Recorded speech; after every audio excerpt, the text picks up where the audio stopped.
Hey guys, இன்னைக்கு நம்ம பார்க்க போற டாபிக் வூவே. டே மெல்ல மெல்ல, ஏன்னா சுவருக்கு வலிக்கும். வேகமா தொடர பரதேசி கருமு. இந்த டயலாக எங்கேயோ கேட்ட மாதிரியே இருக்குல்ல. ஃப்ரெண்ட்ஸ் படத்துல இந்த கான்ட்ராக்டர் நேசமணி காமெடி சீனை பார்த்து ரசிக்காத ஆளுங்களே இருந்திருக்க மாட்டோம். இந்த சீன்ல வடிவேலு சூர்யாவை பிரஷ்ஷை வச்சு சுவரை துடைக்க சொல்வாரு. சூர்யா சுவருக்கும் வலிக்காம பிரஷ்ஷுக்கும் வலிக்காம எந்த ஃபோர்ஸும் போடாம துடைப்பாரு. பார்க்க சும்மா ஏனோ தானோன்னு துடைக்கிற மாதிரி இருக்கும். ஆனா நல்லா கவனிச்சு பாருங்க, நிதானமா எந்த ஃபோர்ஸுமே கொடுக்காம மெல்லமா தான் துடைப்பாரு. இதுதான் வூவே, the art of not forcing. Force பண்ணாம பெருசா எஃபர்ட்டே போடாம அப்படியே நடக்கிறத நடக்க விடணும். சோ எஸ், இதுதான் வூவே. நம்மளோட இந்த தினசரி வாழ்க்கையில அறிஞ்சோ அறியாமலோ எல்லாத்துக்குமே நம்ம கட்டாயப்படுத்திக்கிறோம். ஈவன் சாப்பிடுறது, குளிக்கிறது, எல்லாத்துலயுமே நம்ம கட்டாயப்படுத்திக்கிறோம். அதனாலதான் பெரிய பெரிய சாதனைகளை செஞ்சாலும் வாழ்க்கையில முழுமையா இல்லாத மாதிரி இருக்கு.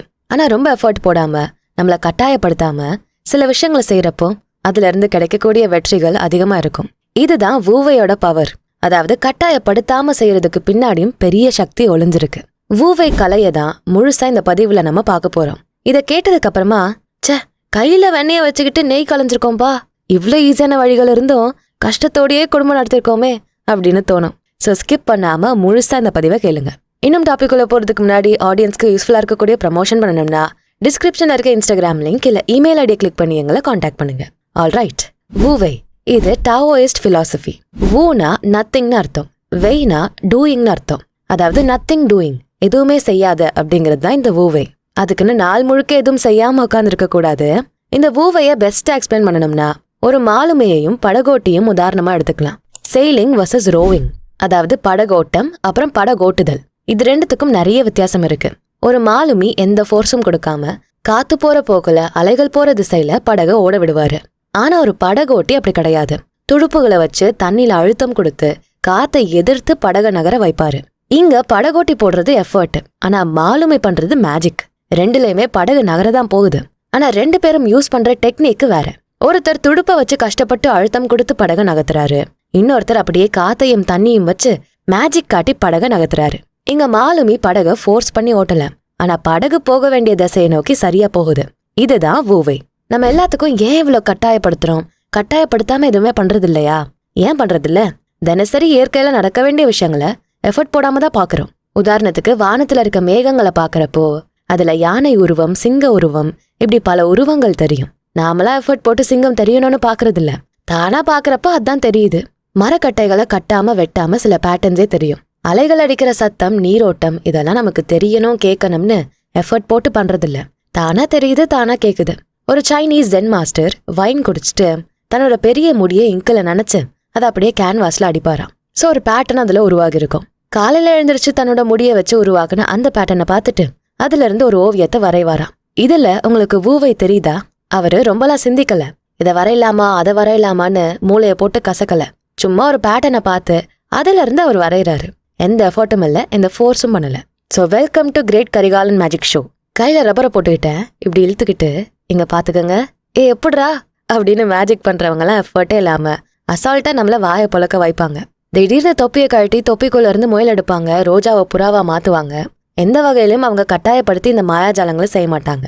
அவங்க செய்யற அந்த மாயாஜாலங்களுக்கு பின்னாடி இருக்க விஷயங்களை நம்ம பாக்குறது இல்ல, வெளிப்படையா தெரியக்கூடியதை மட்டும்தான் பாக்குறோம். அதனாலதான் அது மேஜிக்கா நம்ம கண்ணுக்கு தெரியுது. ஒருவேளை அதை நம்ம ஆராய்ஞ்சு பார்த்துட்டா இது மாயாஜாலமா தெரியாதோன்னமோ. சோ ஒரு விஷயத்த ஃபோர்ஸ் பண்றதை விட அப்படியே ஃப்ளோல விடுறப்போ நமக்கு அந்த பாதை ஈஸி ஆகும். சில நேரம் நம்ம தான் எல்லாத்தையும் கஷ்டமாக்கிக்கிறோம். இதை செய்யணும், அதை செய்யணும், அப்பதான் இப்படி மாறும் அப்படி மாறும்னு நாமளே கட்டாயப்படுத்திக்கிட்டு செய்யறோம். ஆனா உண்மையாவே அதை அவ்வளவு கஷ்டப்படுத்தி செய்யாம நார்மலா ஃப்ளோலயே விட்டா இன்னுமே ஈஸி ஆகிடும். சிம்பிளா சொல்றேனே, முகத்துல ஒரு பரு வந்திருக்கு, என் அழகுக்கே சூனியம் வச்ச மாதிரி இப்படி ஒண்ணு வந்து நிக்குதேன்னு அதை பிச்சு கண்ட கிரீமியம் போட்டு ஊக்கு வச்சு குத்தி அதுக்கு ஆப்ரேஷன் பண்ணி கடைசியில ஆப்ரேஷன் சக்சஸ், பேஷண்ட் டெட்டுங்கிற மாதிரி பரு போயிடும்தான். ஆனா கூடவே கருப்பா ஒரு நல்ல புள்ளியை கொடுத்துட்டு போயிடும். இங்க ஹைலைட் என்னன்னா, அந்த கருப்பு மார்க் போக பல மாதங்கள் ஆகும். சில வாட்டி நல்லா ஆப்ரேஷன் பண்ணிருப்பீங்க, அது வடுவாவே நின்னுடும். இதுக்கு முதல்ல வந்த பருவை அப்படியே விட்டுருந்தா வர்ட்டாமாமே டுர்ன்னு அதுவே சொல்லிட்டு போயிருக்கும். சோ நம்ம ஃபோர்ஸ் பண்ணி செய்யற விஷயங்களை விட தானா ஃப்ளோல நடக்கிற விஷயம் பெட்டரானதா இருக்கும். பட் இந்த கலை தான் நமக்கு தெரியறதே இல்ல. நம்ம செய்யக்கூடிய சின்ன சின்ன டாஸ்கையும் நாம தான் கஷ்டமா நினைச்சுக்கிறோம். இந்த ஸ்டெப்பை இப்ப நம்ம பண்ணணும், இது நெக்ஸ்ட் ஸ்டெப்பு, இப்படி எஃபர்ட்டை பத்தியே நம்ம சிந்திக்கிறோம். ஆனா அதுல இருக்க மேஜிக்க மறந்துடுறோம்.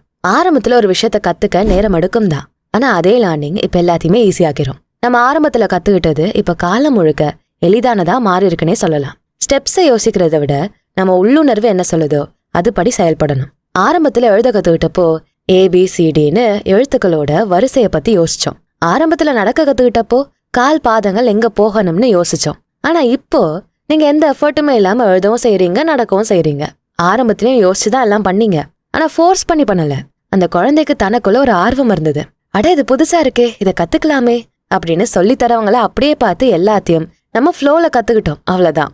பல வருடங்கள் நாம செஞ்ச பயிற்சியில எந்த கட்டாயமும் இல்ல. நாமளா ஆரம்ப கட்டத்துல முன் வந்து ஆர்வத்தோட கத்துக்கிட்ட அந்த கற்றல், உள்ளுணர்வு செயல்பட்டதுனால கத்துக்கிட்ட அந்த கற்றல் தான் இன்னைக்கு நம்மள ரொம்ப எளிமையா எல்லாத்தையும் செய்ய வச்சிருக்கு. வாழ்க்கை இதுதாங்கிற ஆழமான புரிதலும் அதை மனசார ஏத்துக்கக்கூடிய தன்மையும் தான் இந்த வூவை சொல்லி தருது. நம்ம ஒவ்வொன்றையும் ஃபோர்ஸ் பண்றப்போ சின்ன சின்ன அழகான விஷயங்களை மிஸ் பண்ணிடுறோம். நம்ம செய்யக்கூடிய ஒவ்வொரு செயல்லையும் எப்போ நம்ம இயற்கையான நடவடிக்கைகளோட ஒன்னா சிங்க் ஆகுறோமோ அப்பதான் நம்ம செய்யற எதுலையுமே எஃபர்ட் தெரியாது, கஷ்டம் தெரியாது. முன்னாடி சொன்னதுதான், படகோட்டம் வேற, படகோட்டுறது வேற. ஒரு மரத்தை கற்பனை பண்ணிக்கங்க. நான் வளரணும்னு நினைச்சு தன்னைத்தானே கட்டுப்படுத்திக்கிட்டு வளர்றதில்ல, அது தானே வளருது. அதே மாதிரி அடுத்த மரத்தோட போட்டி போட்டு உன்னை விட நான் பெருசா வளரணும், உன்னை விட நான் நிறைய பலன்களை கொடுக்கணும், இப்படி வளர்றதில்ல. அதுவா தானா வளருது, அதோட உரிமைப்படி வாழுது. யாருக்காக எதுக்காக நம்ம கஷ்டப்படணும்? அடுத்தவங்க நம்மள 4 வார்த்தை நல்லா பாராட்டணும்னு நம்மள கஷ்டப்படுத்தி வருத்தி எல்லாத்தையுமே செய்யணுமா என்ன? என்னதான் 100% சரியா பண்ணாலும் 4 பேர் 4 விதமா பேசதான் செய்வாங்க. அதுக்குன்னே ஒரு குரூப்லாம் சுத்திக்கிட்டே இருக்கும். அந்த குரூப் என்ன பண்ணாலும் போகாது. அது என்னமோ தெரியல, இப்ப சமீப காலமா மக்கள் எல்லாத்தையும் வேகமா செய்ய நினைக்கிறாங்க. ரொம்ப திறமையா செய்யணும், கட்டுப்பாட்டோட செய்யணும்னு நினைக்கிறாங்க. எதனால அவ்வளோ வேகம்? எதனால இவ்வளோ உன்னிப்பான கவனிப்பு? ஈவன் நடக்கிறப்ப கூட ஒவ்வொரு அடியும் பார்த்து பார்த்து எடுத்து வைக்கிறாங்க. ஓடு, முன்னாடி ஓடு, போட்டி போடு, அவனை விட நீ முன்னேறணும், இப்படி ஃபோர்ஸ் பண்ணிக்கிட்டே வாழ்க்கை ஃபுல்லா வாழ்ந்துகிட்டு இருக்காங்க. இது நடக்கிறதுனால தான் நம்ம பேலன்ஸ் அப்படிங்கிற ஒன்னையே இழந்துடுறோம். எல்லாத்தையுமே ஃபோர்ஸ் பண்ணி பண்ணா எப்படி பேலன்ஸ்னு ஒன்று இருக்கும்? இந்த வூவைய எப்படியாவது நம்ம தினசரி வாழ்க்கைக்குள்ள நம்ம கொண்டு வந்தே ஆகணும். சரி, அப்ப அதை எப்படி செய்யலாம்? Number 1, mindfulness. எதை செஞ்சாலும் மைண்ட்ஃபுல்லா செய்யணும். அதுக்கு நான் மூச்சை விடுறேன், நான் இதை செய்யறேன் அப்படின்னு அதையும் ஃபோர்ஸ் பண்ணிட வேண்டாம். உதாரணத்துக்கு புக்கு படிக்க போறீங்கன்னா முன்னாடியே மைண்ட்ல நான் புக்கு படிக்க போறேன்னு சொல்லிக்கோங்க. அப்படியே ஃப்ளோல மைண்ட்ஃபுல்லா அந்த புக்கை படிங்க. உங்க நினைப்பு எங்கேயோ இருந்துகிட்டு நீங்க செய்யற வேலை எங்கேயோ இருக்கக்கூடாது. உங்களை சுத்தி இருக்க எல்லாத்துக்கும் கவனம் செலுத்தணும். என்ன சத்தம் கேக்குது, என்னென்ன பேட்டர்ன்ஸ் இருக்கு, எல்லாத்தையும் பார்க்கணும். உங்களுக்குள்ள என்ன இருக்குன்னு பார்க்கணும். அப்பதான் அது கூட ஒன்னா சேர்ந்து ஃப்ளோல செயல்பட முடியும். அதை எதிர்த்து ஃபோர்ஸ் பண்ணி செயல்படாம ஃப்ளோல போறதுல நிறைய நன்மைகள் இருக்கு. அடுத்து நம்பர் 2, உங்க கட்டுப்பாட்டை போக விடுங்க. எல்லாத்தையும் கண்ட்ரோல் பண்ணணும்னா எப்படி?